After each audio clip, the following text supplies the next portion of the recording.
থাকা উচিত নয়। ভাগবত নিষেধ করছেন, কথায় কথায় গুরুদেবের নাম নিতে নেই।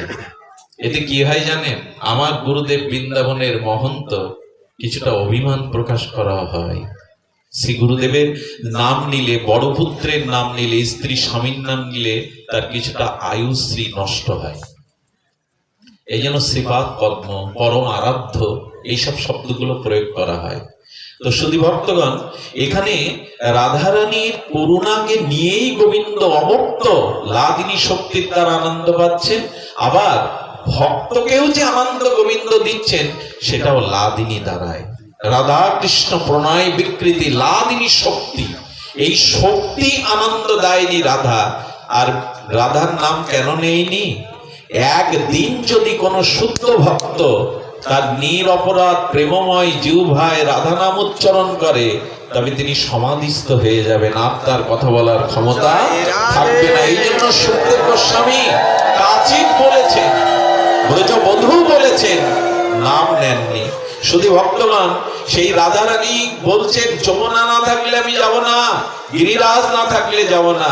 গোবিন্দ বললেন, তোমার জন্যই আমি গোলক নিচে নামাবো, তোমার জন্যই যমুনা নামাবো, তোমার জন্যই গিরিরাজ গোবর্ধনকে আমি নামাবো। কিন্তু রাধা, তোমাকে যেতে হবে, তোমার করুণা ছাড়া, তুমি ছাড়া বৃন্দাবন অন্ধকার, তুমি ছাড়া ব্রজ অসমর্থ।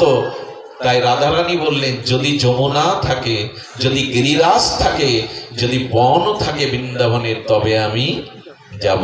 এই রাধা গোবিন্দ নেমে এলেন সেই ব্রজলীলার অব্যবহিত পরে। নবদ্বীপ চন্দ্র নেমে এলেন এই রাধা কৃষ্ণ প্রেম নিয়ে। আমরা সেই প্রেমকে যেন স্বীকার করি, আমরা সেই প্রেমকে যেন আস্বাদন করি, হরিনামটাকে যেন আমরা গ্রহণ করি। আগামীকাল যজ্ঞে